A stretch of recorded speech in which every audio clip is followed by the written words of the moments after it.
Greetings, my name is Cami Deal, and I am pleased to be introducing the debut fiction panelists for this Ohioana session. I am sitting within the walls and shelves of Paragraphs Bookstore in Mount Vernon, Ohio. We are an independent bookstore about an hour northeast of Columbus, Ohio. Also, Gambier, Ohio is about 10 minutes down the road, which is home to Kenyon College and our friends at the Kenyon Review. We were excited to celebrate our 25th anniversary this March, and we're hoping to continue the celebration with more fanfare this summer. As I was writing introductions for today's authors, I realized very quickly I was not going to be able to list all of the publications, awards, and prizes of these three authors, so I highly encourage you to look at their complete bios and websites if you haven't done so already. Our first author for today is John Bullock, whose debut novel is Mark Small, This Is Your Life. John comes to us from the country of England.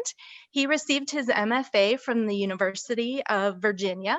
His work has appeared in many journals, including the Antioch Review, Fifth Wednesday, and the Laurel Review. When not writing, John spends his days sharing his love of literature as a high school English teacher in rural Ohio. Karin Cecile Davidson is the author of Sebalia Drive. She hails from the Gulf Coast. She received her MFA from Lesley University. Her stories have appeared in Story Magazine, the Massachusetts Review, 5 Points Journal, and many more. Karin has received many writing awards and prizes as well, including the Ohio Arts Council Individual Excellence Award and an Orlando Prize for Short Fiction. She is an interviews editor for Newfound Journal. And our third author today is Laura Maylene Walter, who is the author of Body of Stars. Laura grew up in Lancaster, Pennsylvania. She studied literature and creative writing at Washington College, where she won the Sophie Kerr Prize, which is the nation's largest undergraduate literary award. She then went on to receive her MFA in fiction from Bowling Green State University. Her writing has appeared in Poets and Writers, Kenyon Review, The Sun, and Ninth Letter. Laura has been a Tin House Scholar and a recipient of the Ohioana Library Association's Walter Rumsey Marvin Grant. Laura is editor-in-chief at Literary Cleveland's Gordon Square Review and works for the Cleveland Library. Welcome to all of you today. Claudia? Yeah. Oh, great. Well, it's my pleasure. Thank you so much, Cami, and thank you for sponsoring this panel. But it's my pleasure to get to moderate the panel. And let me introduce myself. I'm Claudia Plumley. I'm the managing editor at Great Lakes Publishing and also a former board member for Ohioana.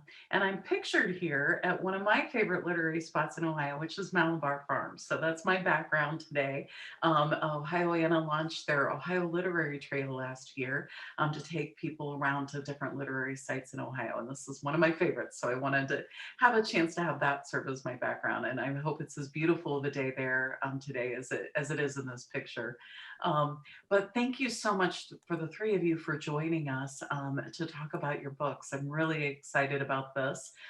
So I guess I wanted to start off with, I know in your background for all three of you, you've written a lot of different short stories over the years. So what was the biggest adjustment, or what were the adjustments for writing a novel length story? Like, was the arc different?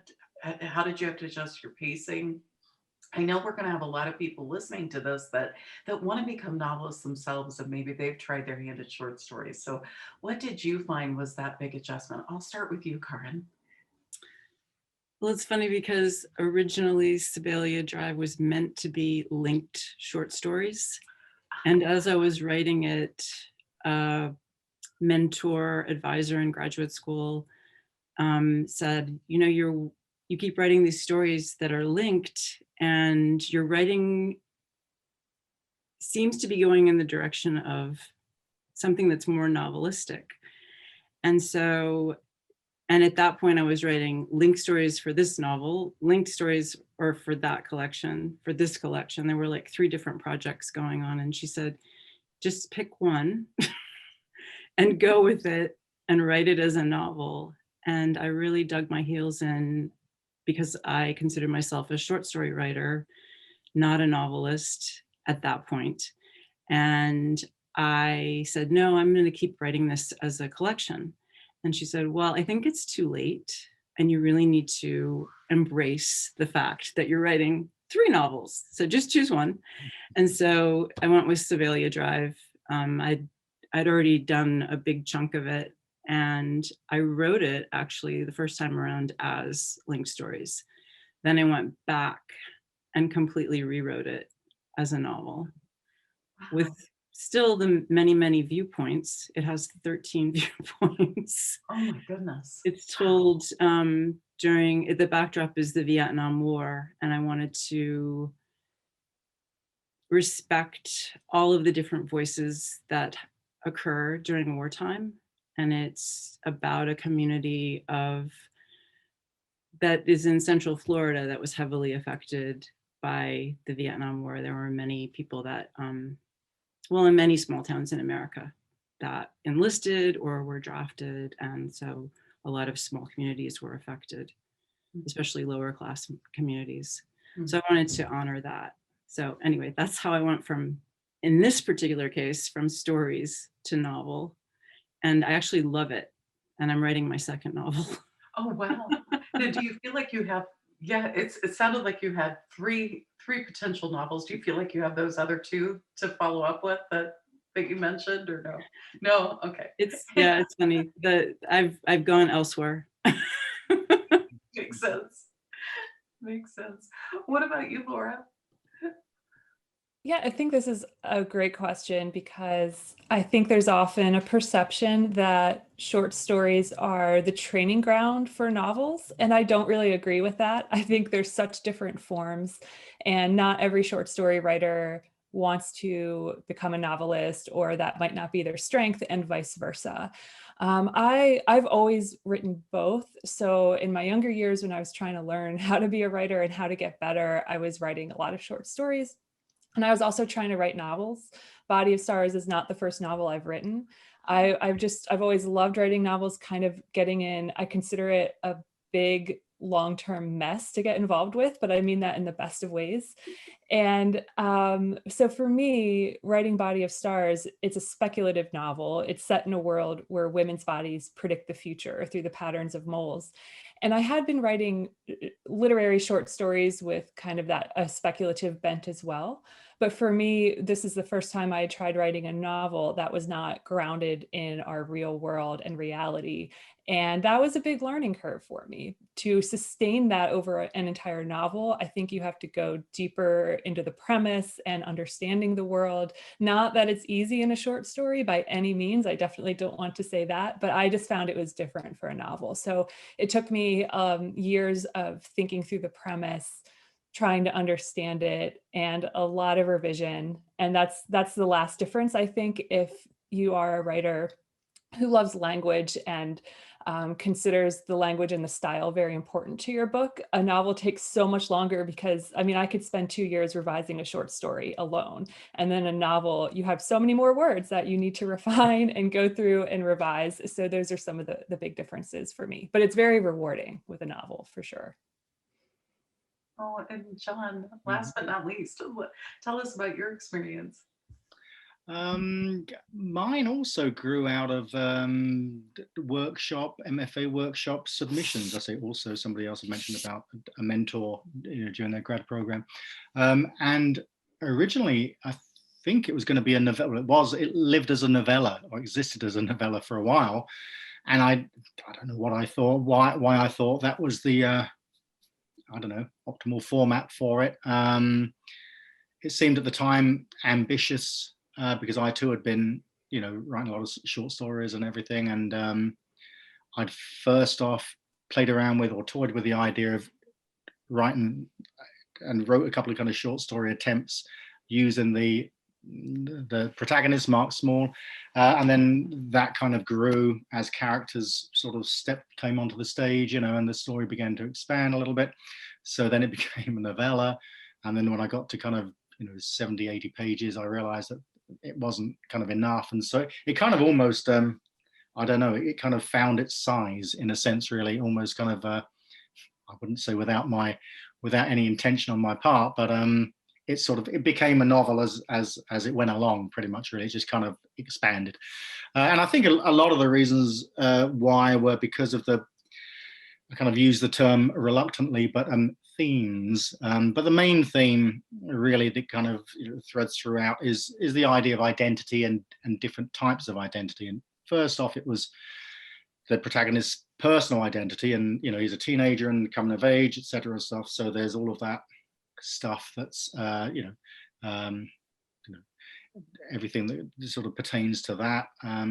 But then I also realized that because it's set in England, and I was spending more and more time looking back to my kind of childhood, even though it's not remotely autobiographical, the historical framework, if you like, really is. And I'm, was very interested in kind of exploring the idea of, family identity and it just an identity on various levels, and then local kind of community, what it means to be part of a place.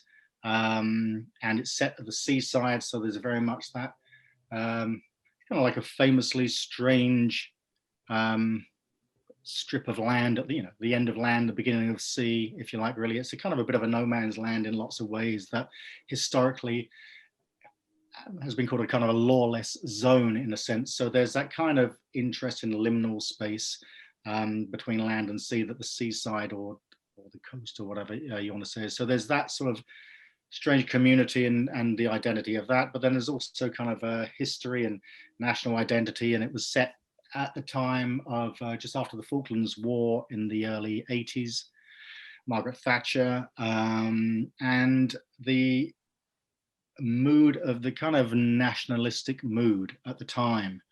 I remember very clearly, and it tied in with things that I think are kind of have been happening around the world in recent years, a more kind of protectionist sense of looking after ourselves and looking inward rather than looking outward in a way. So, and it was very much the 80s were very much like that, at least in England. So I think really with wanting to explore identity on those different levels, it seemed like I needed more space, pretty much, really. So I just needed more pages. So that's pretty much how it became a novel, really. Wow. Well, one thing that I was thinking of as I was reading about all of your books is that they really do talk about, everyone talks about identity or maybe overcoming some obstacles and finding your truth. Do you guys want to talk about maybe a little bit more a synopsis of the novel? Because it dawned on me that maybe everybody doesn't know what your novel is. So I should have you tell a little bit more about what you wrote. But then I thought how that resonated even more with COVID, and, coming out during COVID. And I think so many people have found themselves or looked deeper this year. Karin, do you want to start for that? Sure. Well, in short, in very short, Sibelia Drive is about two girls growing up during the Vietnam War in a small lake town in Central Florida, and they each want something. Each of the girls wants something that she won't have. It won't come to her. And as I said earlier, there are many viewpoints, and this was interesting because the whole arc of trying to get the novel published, first realizing that it was a novel and not a collection of short stories, and going that route, and in that vein, in America anyway, that it's easier to get a novel published. It's easier to get an agent in order to then get a novel published if you have a novel rather than a collection of short stories. I don't think this is true anywhere else in the world, certainly not Europe as far as I understand publishing there. And there's always a time and a place for when a novel can be published. And so agents will look at you that way, and editors and publishers. And because this had so many viewpoints, editors, when my agent finally had hold of it and was submitting it, the editors were pushing away from it. It was too scary, which I think is really interesting because Yasi, who wrote Homegoing, which is beautiful, amazing. She has 14 viewpoints, more than me. And she's very successful. And I don't remember her publisher, but, you know, bestseller. That book is amazing, A lot of, right? Yeah, and it's amazing. It's an incredible book. And I felt really validated, even though the book was published during COVID and we're doing all of this online stuff, I felt really validated with the book events I was able to do through bookstores and Zoom with fellow writers who I was in conversation with, and how it would always come up that I really had to push sort of against the publishing world in order to get this book out there. And I love the publisher that I went with, because there was so much artistic freedom. The cover is by a Columbus-based artist, Annie Russell, who's amazing. And she's originally from, well, she has roots in the Gulf Coast like I do. So, and she's just amazing with botanicals. And so, you know, getting this story out there, you know, yet another story about that happens during the Vietnam War.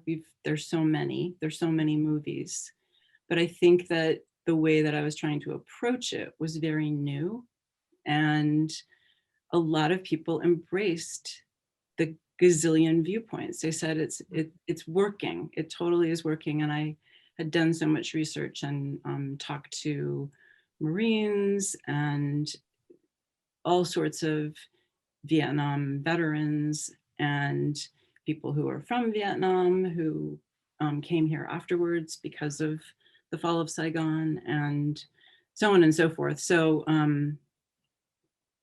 long story short, it was a challenging time to bring out a novel. And yet I feel that the readers that the book has reached have really embraced it. I feel I feel a whole lot of gratitude for that.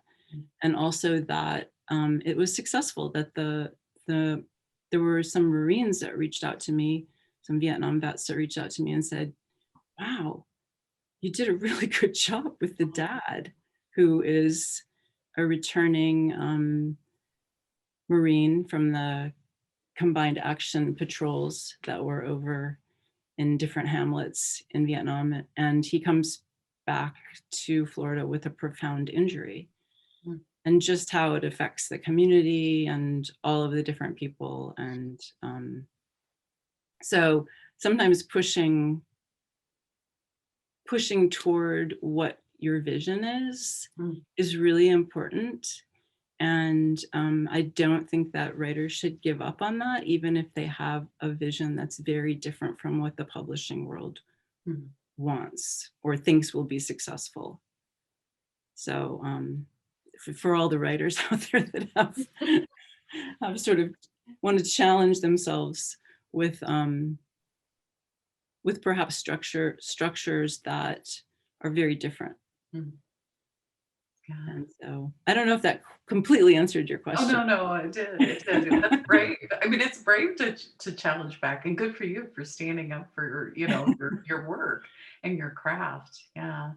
Laura, I think yours must really have touched on identity. I mean, your subject matter is fascinating to me, of what you came up with. And did you find people really related to that? A lot of like owning themselves, and because I feel like this last year's been a lot of reflection for everyone, and your book seems like that would really strike that chord. Yes, there has. So in Body of Stars, the premise is the patterns of freckles and birthmarks on women's bodies predict the future. And it surrounds a brother-sister relationship. The sister ends up with a prediction on her body that has dire consequences for the brother. And so that's sort of the central conflict, but the book is also a critique on rape culture, and it has a lot of parallels to what's going on in our world right now in terms of sexual assault and awareness around that. But the book is also set in a regressive society. So my characters, they live in a world and they only know a world that has really strict views on gender roles, on sexuality, on gender identity. And so this is just what they know and what they're used to. And, you know, my character, among many other things that happens, her eyes start to open a bit. And it's difficult if you live in a world where it has always been one way to even start to open up, to realize, oh, maybe not everyone is the same, maybe not, you know, gender isn't completely binary or whatever it is. And just her trying to struggle with even understanding what that could mean and what the world could look like in a slightly different way. So I think in that way, maybe, you know, there are definitely parallels to what's going on now and in recent years, and just thinking about hopefully the world a bit differently as things change and progress. And I think Karin really said it so well about the publishing industry. It, you know, a lot of it comes down to kind of timing and luck, and you never know, maybe the timing will be perfect for your project, maybe it won't. Unrelated to Body of Stars, in around November or December 2019, I wrote a draft of a short story set as a global pandemic began happening and the whole world shut down and changed. Oh my And gosh. I drafted the story and I was revising it in January of 2020, February of 2020, and eventually it became clear that I was just going to shelve it for a while because it's impossible to read it and not think it's about COVID, which it's not. So I think that's just one funny example, but that can play out in much bigger ways when it comes to novels. And, you know, what I always tell writers, you can't predict that. You can't predict sort of the marketing side of publishing.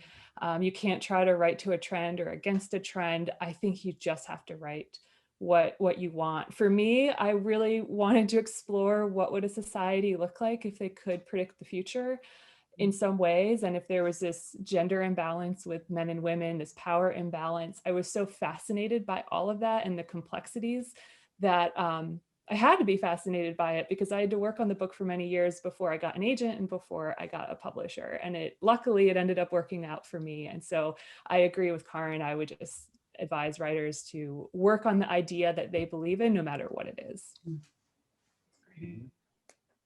Tell us more about your book. Your subject matter just really fascinates me.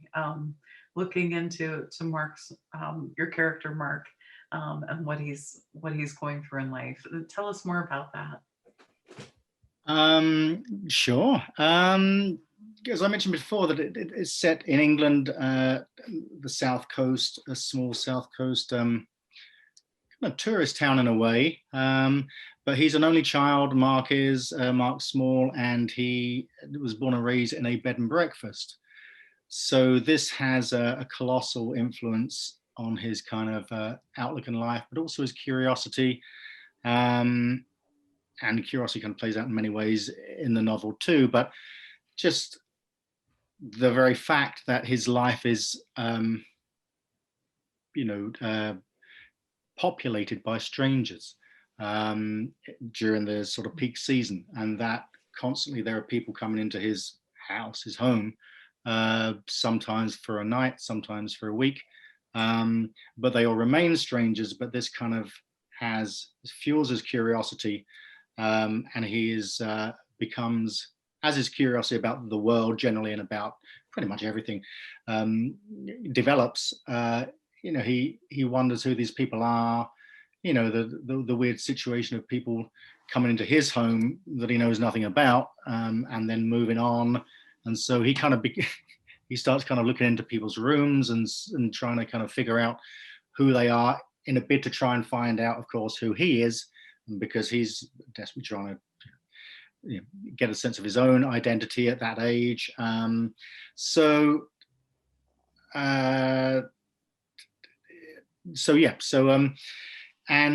that sort of sense of curiosity and identity basically develops and takes off and leads into many kinds of different areas, if you like, largely due to his parents, who have a kind of a business-like marriage, if you like, that is, it's essentially a kind of like an arrangement, really. They're business partners more than they are,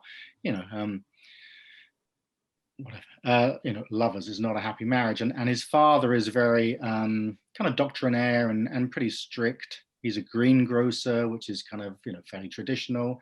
He's very conservative, he's very traditional, and he's very small-minded in lots of ways. And he kind of indoctrinates Mark, or attempts to, and essentially wants him one day to take over the family business, the greengrocers, which Mark has no intention of doing. But he has to go up to the fruit and veg market in London with him at 4 or 5 o'clock in the morning, even on school days. He has to do a bunch of things that, his dad pretty much, has him do because he thinks it's good training for his future. And it kind of develops into the fact that he takes on, his curiosity takes on a kind of a strange turn, in a sense, really. He decides that he needs to avenge his father's, the customers who don't pay their bills. So his dad tells him about it and says, was there so and so and so and so. So he ends up, I mean, he's obviously, this kind of morphs into a kind of a criminal curiosity, in a sense. He starts breaking into the houses of the people who owe his dad money, pretty much, really. And he's already started looking into the guests' rooms at his own bed and breakfast. So there's this kind of sort of sequence develops. It's an ongoing development, really, of that being fascinated and curious about other people's lives, because he's trying to find out who he is, essentially, really.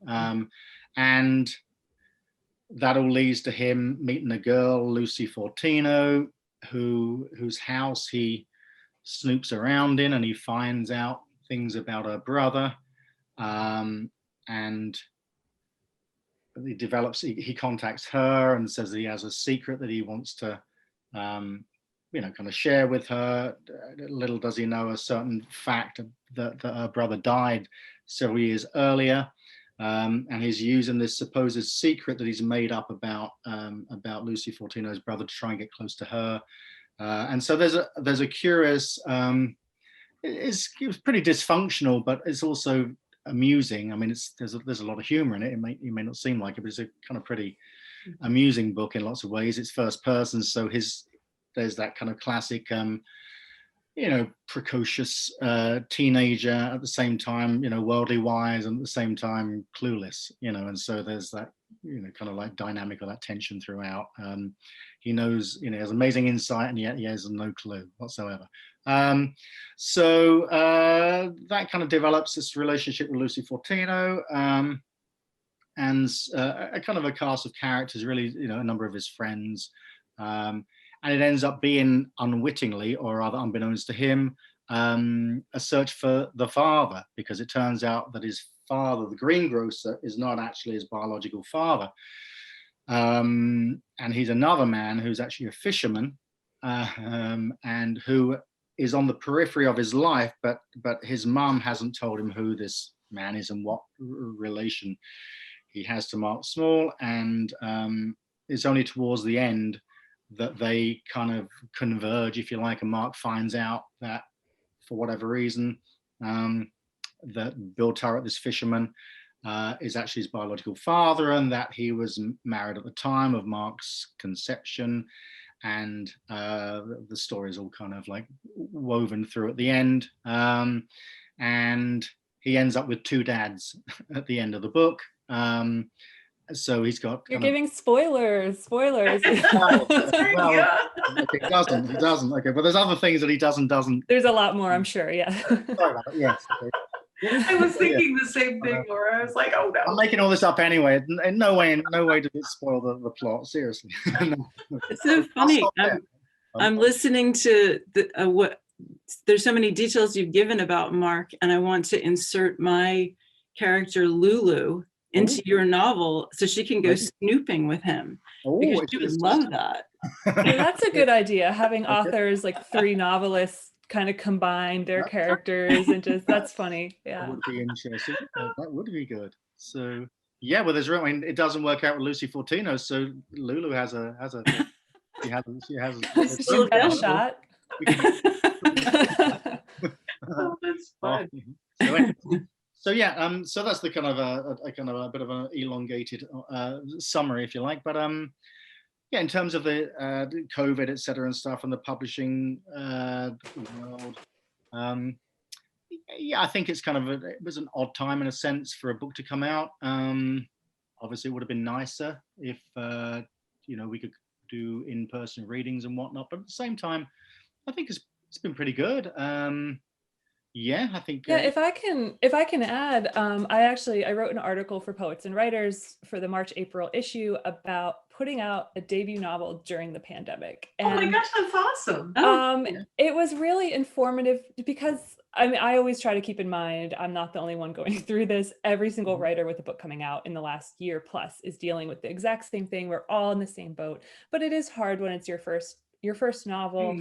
And so I interviewed other writers with first novels coming out, and they all made me feel better. I felt like they were maybe more positive than I was, but they were pointing out all the good sides. So I'll quickly point them out for other writers out there putting books out. But we talked about how you don't have to, you can wear pajama bottoms or whatever when you're doing these events. You don't have to coordinate your shoes or anything like that. And just obviously being able to talk to writers in events easily throughout the country or the world. I talked with one writer who did an AWP panel event virtually with writers from all over the world. They had to coordinate this time that they could all talk. And so that would never have happened. Those writers could not have flown here to AWP. So I think there are a lot of positive sides, even though of course we'd rather be at the festival in person this year, but this is still really great. And, I think all of us are just trying to make the best of it. And, we're all lucky we get to write books. That's how I feel. Yeah. That's a really, really, really good point. I mean, the surprising opportunities, as you said, that probably wouldn't present themselves otherwise. So, maybe kind of, in a strange kind of ironic way, perhaps we end up with a broader audience, a more global audience than we might otherwise have had. That's true. And I think that one of the things I know, at least I've been doing, is during the pandemic, staying home more and reading some of those books that have been on my bucket list. I probably have 30 books at home that, that are on my shelves waiting to be read. And of course I can't, avoid grabbing the newest one too. But I read this 1,000-word book by Stephen King that I've been putting off reading for years, and just could barely get off my chair because I was so enraptured, reading it. So, so in that way, maybe the love of reading is getting sparked even more with other people too, because they're realizing how wonderful it is. Mm-hmm. Yeah. Oh, it's great for reading and great for writing, I think, as well. Yeah. Oh, it's true. It's true. Oh, well, I wanted to ask, Mark, you something before we leave you. When I was reading about, and I think you just kind of talked about this, but your character name, Mark Small, was the last name intentional? And how did you come up with that? I wanted to talk about that because I think character names are really interesting, and his last name being Small. I just wanted you to kind of talk through that. Sure. Oddly enough, it was the name of a boyhood friend, a childhood friend, many I'm no longer in contact with. But it's funny, it came back to me because, I mean, the idea is making a kind of a small mark on the world. I mean, he has a kind of a sense, Mark Small, and there is that sense of,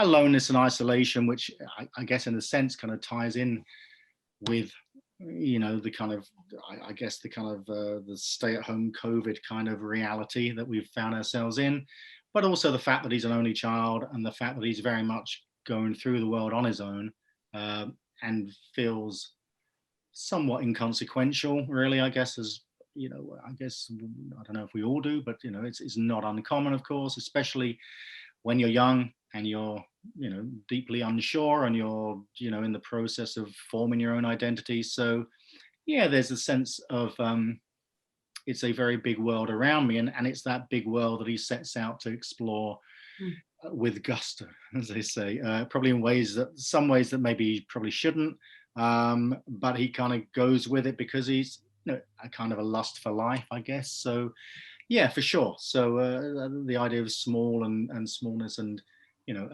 against the backdrop of a a bewilderingly large and kind of a unfathomable world, you know, that he's and family history and, you know, national history and all those different elements and stuff. So yeah, that sense of scale or the difference between the two is certainly part of the book. Yeah, for sure. It's an interesting question. Thank you. Yeah. Mm-hmm. Yeah, thanks for talking about that. As an English literature major, you know, I wrote papers on all of those kind of topics. So it's just really interesting to hear an author actually talk about that and address it. But and Laura, I wanted to ask you about your freckles. How did you conceive that theme? I mean, as someone who has my fair share of freckles, it just never would have dawned on me. So how did you come up with that? It's just fascinating. Yes, I could tell you exactly where I was. I can't explain how it happened, but I was at a writing conference in a craft class, and we had read an Amy Bender short story. And if you know Amy Bender's work, she's really wild and imaginative and really great. She has a great premise for every story she writes. And so we read one of her stories, and we were asked to do a writing exercise involving a speculative premise surrounding the body in some way. And I usually don't do well in these in-group writing exercises. And so I think I just sat there and looked down at my arm, at a few of the moles on my arm, and the thought just came to me, what if how the pattern of how they're arranged could spell out future events and predict the future? And so it just came to me like that. And I started writing, and just something about it felt powerful to me, where unlike any writing exercise I've ever done in my life, I felt right away that I knew who these characters were. I knew there would be a sister and a brother, and that there would be tension between men and women over who really gets to kind of own and control the future. And so it came, and I know I'm making it sound really easy, and I can assure you that the years and years of writing and rewriting and revision were not easy at all to actually take that premise and turn it into a story that that could live up to my vision. But it did. And I also like to tell writers that I had been writing a long time before that. I had been writing a lot of short stories. I had tried a few novels that didn't end up going anywhere. And so I also like to let people know that maybe I was able to come up with that idea so kind of quickly, and to know I felt confident in it on the spot was because I had practiced. I had practiced that, you know, creative exercise of coming up with ideas and writing them down, and really honing my intuition as a writer, which I think is so important. And you can't really learn that from reading a how-to book. Like, you just have to write a lot and read a lot. And so I think all those things came together, and it was a little bit of literary magic that the book was just born right there from that writing exercise.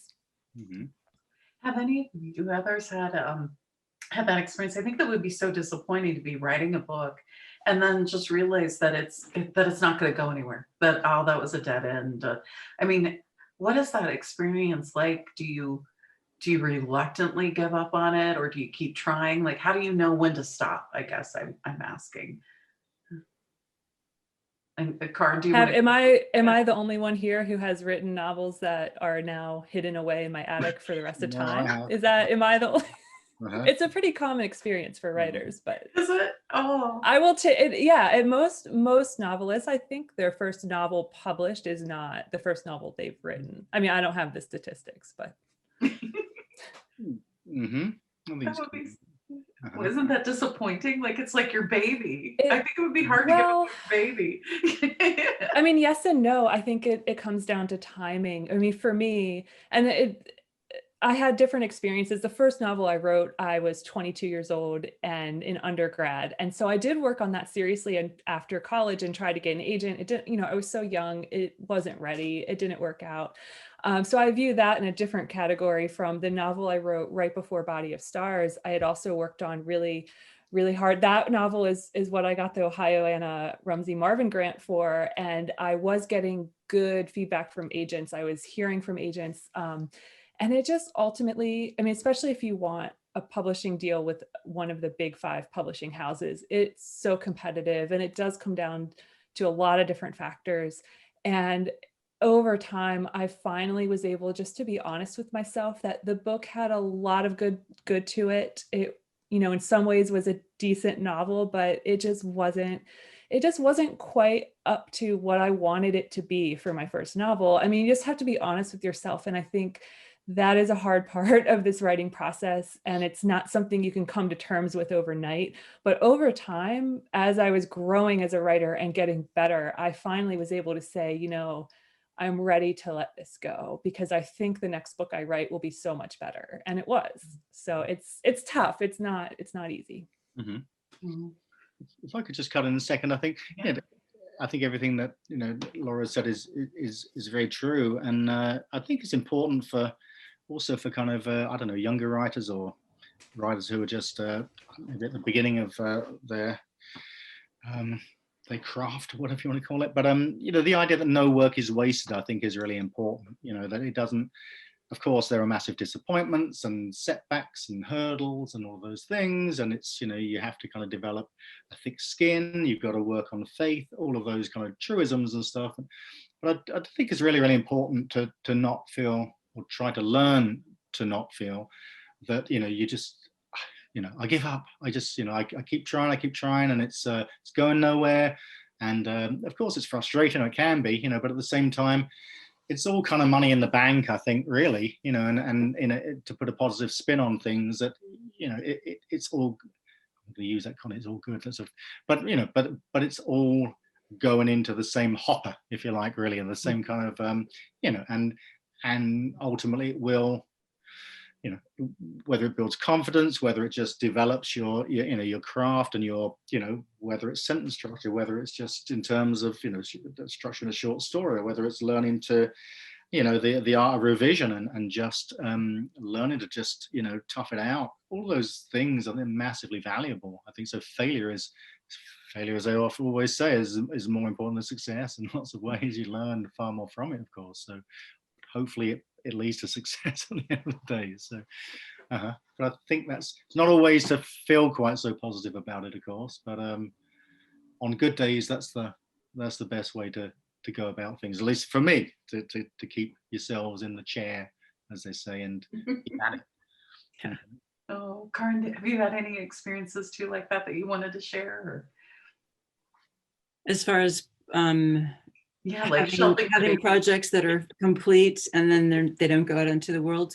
Yeah. It's funny, because I have a story collection. All of the stories have been published, and the publications that are most recent were stories that I wrote. By the time they were published, they were 10-year-old stories. Oh, wow. And sometimes I'd put them in a drawer, or, the drawer that you put things in. And then thought, well, let me try this again from a different angle, or just like slightly tweak it somehow. And it's interesting because I feel very lucky. My agent actually sends out stories, individual stories, which all agents don't do that. But I'm lucky that mine does.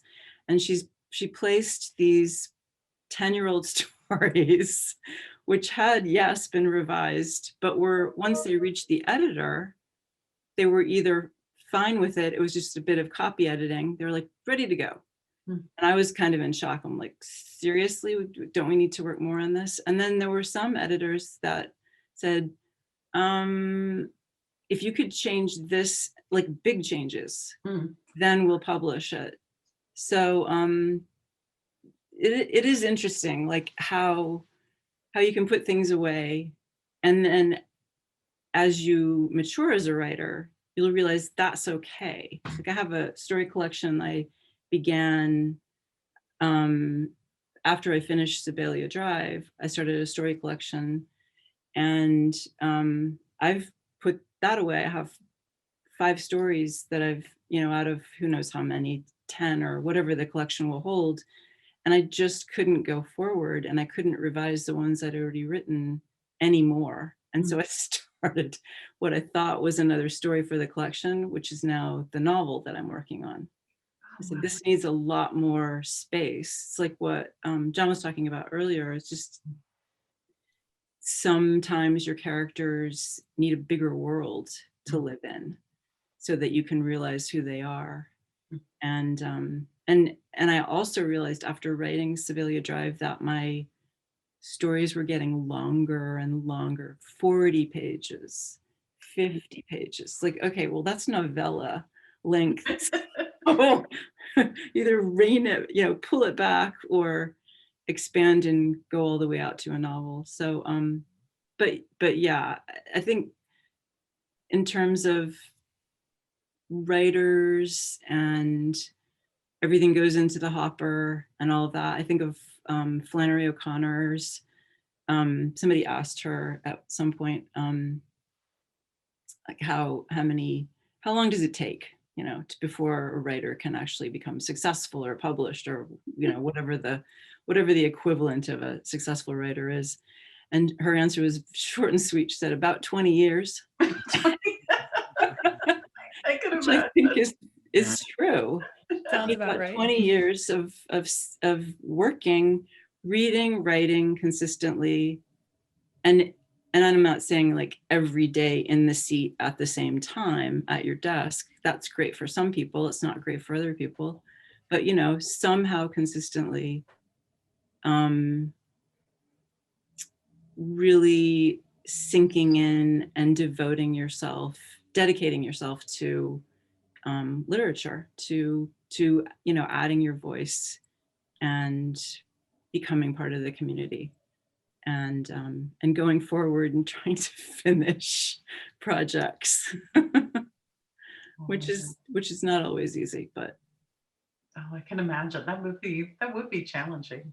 Well, I wanted to ask you all about your research process, but in particular, I wanted to start with you, Karin, because I had a specific question for you, because you're writing your book talks about such an integral part of time in our country, with the the Apollo 11, in the time of, or not, Apollo 11 with the moon race, and then talking about how that country changes them with the Vietnam War. So had that area of time always fascinated you, or did you want to write about it so that you could learn more about it because it fascinated you? I guess tell me more about why you picked that time period.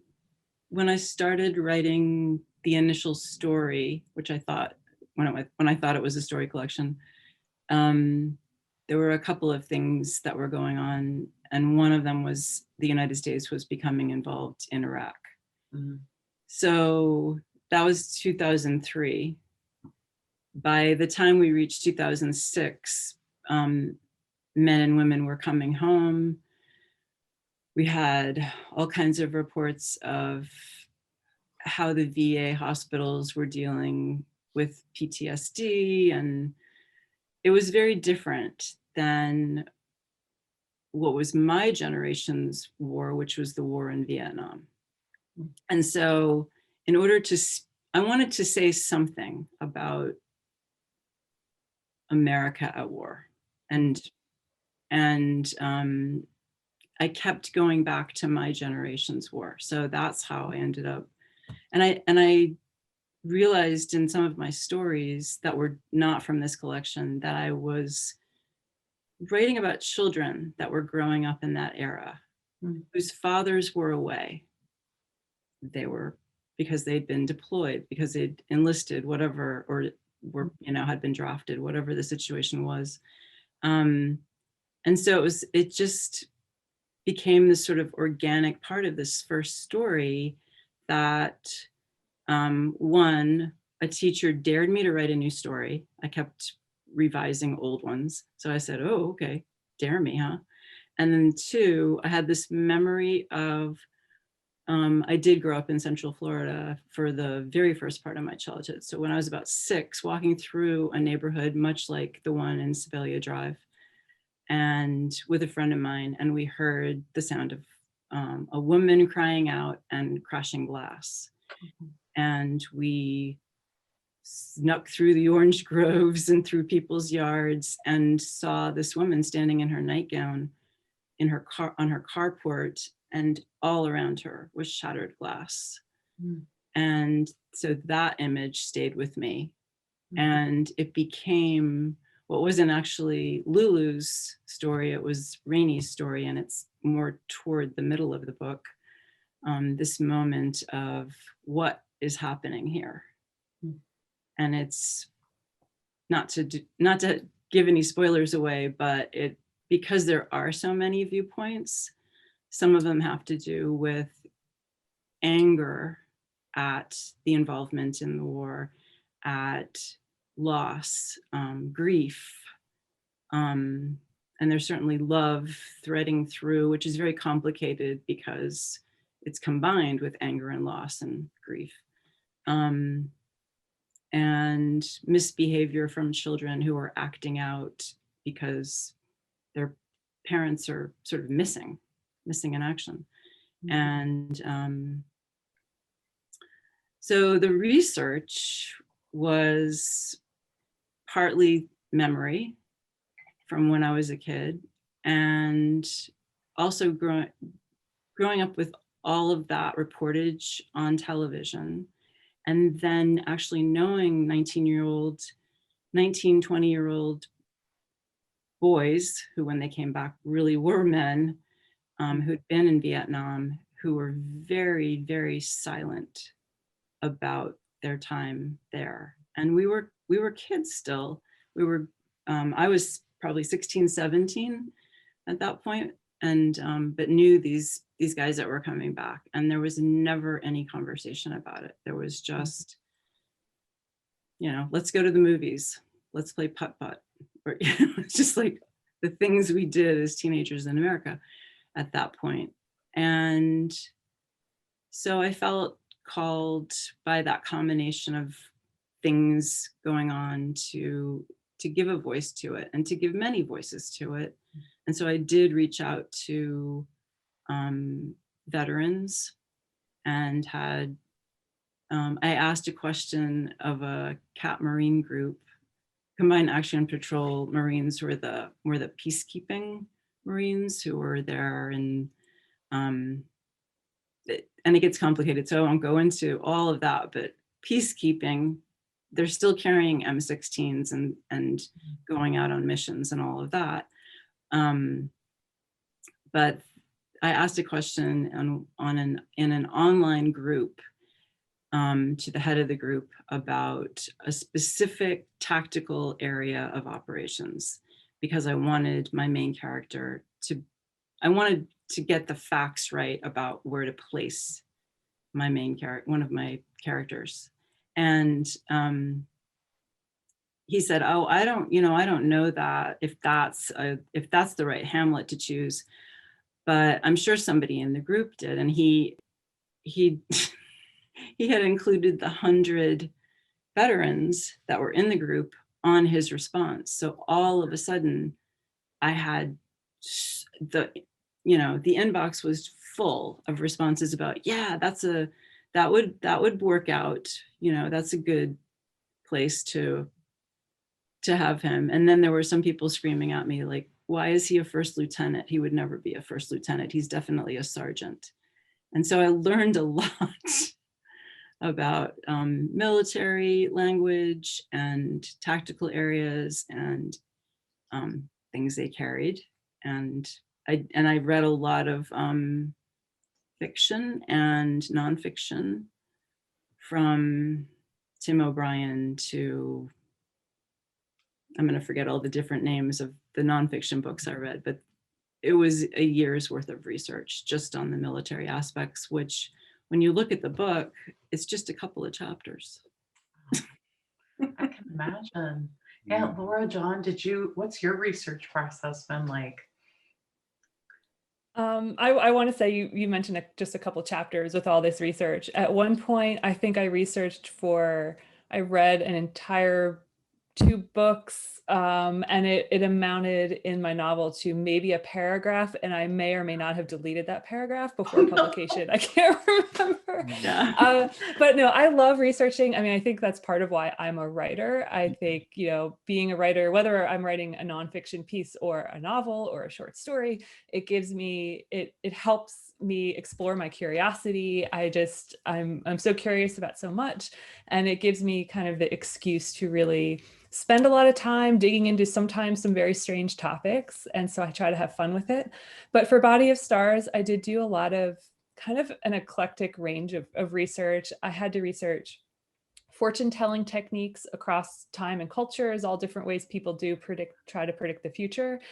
I researched time. That was a big one, the physics of time. You can't really see it in the novel, but I was just trying to understand, you know, past, present, future, and how this time would work in this world, and how what their conception would be of the future. And I did a lot of research on, there are parts in Body of Stars. There's a fictional guidebook in the novel that the characters, I call it like a Bible. It's a guide for the characters of how to interpret these markings on women's bodies, but it also includes narrative sections of kind of etiquette and how women and girls should behave. And so to get the tone of that, I read a Bible, you know, just to get this kind of authoritative, timeless, and in the world, it is almost holy that you can read people's futures in their skin. And probably the most fun research I did was finding an old medical textbook. I should have gotten it out. If you see where I'm pointing over my shoulder, it's on my bookcase. It's this huge book published in the early 1900s called Medicology. And it's just wild. It is full of medical information from that time and diagrams, and also advice for women, like how women should be in the world. And it's completely outdated. It's completely just wild. And I really enjoyed reading that. And that tone, it just sort of infused my understanding of the world I was writing about, and this fictional guidebook I was creating of a panel of men. It's always men who are making rules about women's bodies, right? And so that kind of research was really fun. And the last bit of research I will mention is I went to Lilydale in Western New York, which is a spiritualist community full of people who claim to speak to the dead. And I went because it made me think of my novel. There's a certain setting in my novel where all the interpreters work, where those are the people who, you know, read the markings on women's bodies and try to predict the future for them. And so even though Lilydale is completely different, it's a community of people who claim they can speak to the dead, but it made me feel like I was walking into my novel, like I'm entering this little gated community. It's very strange. And there are people there who claim to do something that feels to me kind of magical, right? So I went and had a reading done by a medium, which was interesting. And I wrote about it for LitHub. If anyone's curious, you could just look it up. But that kind of research, anything like that, it might not translate exactly into words on the page, but all of it, you know, it just adds to the experience of the novel and to my experience of writing it. So it's all helpful. Cool. John, I know we're running short on time, but is there anything that you wanted to add about your research process? Just that I think, as the other two have said, you know, there's the kind of research that I did a lot of reading in social history and the history of the seaside and the history of music hall traditions and things that kind of, in order to, I guess, to use another kind of cliche, you know, to be able to kind of own the material and to kind of authentically inhabit, I suppose, really the world of your creating. Yeah, I mean, I think I did a lot of reading, but similarly, a lot of it didn't find its way specifically into the pages of the novel, but it all kind of, again, fed into an overall understanding. And I think it helps with an authenticity of voice and things, you know, that you feel kind of more able to speak of that world, you know, more authoritatively. And yeah, you kind of, and also you kind of, it helps you belong, I think, I guess, really, in a sense of imagination. I mean, you kind of get closer to the material, you inhabit the material more easily, in a sense, perhaps, you know, with some, you know, appropriate, relevant research. So similar thing, I think, really, you know, just I didn't, not extensive research, but I enjoy history and social history, and it was an education for me anyway, which I enjoyed. So yeah, it all kind of, it all worked in together, complemented the writing, I like to think. So yeah. Well, thanks for sharing. And Laura, I'm glad your cat made an appearance. Yes, this is Cirrus. Spirit. Oh, great. Cirrus, like the cloud, yeah. Oh, No Zoom meeting is complete without a cat. I cannot believe one of mine did make an appearance too. Well, I want to thank all of you, Laura, Karin, John, for your time today and for answering all of these questions. I'm sure if we'd been in person, some of the audience could have asked even more things of you, but thank you so much. And I want to remind all the listeners that you can get their books and others of the authors at the Book Loft at German Village, or you can go online to bookloft.com. But a big thank you to you guys for sharing your time today, and really to all the festivals, sponsors and partners. And we hope that our listeners will go online to our website and check out the other panels too.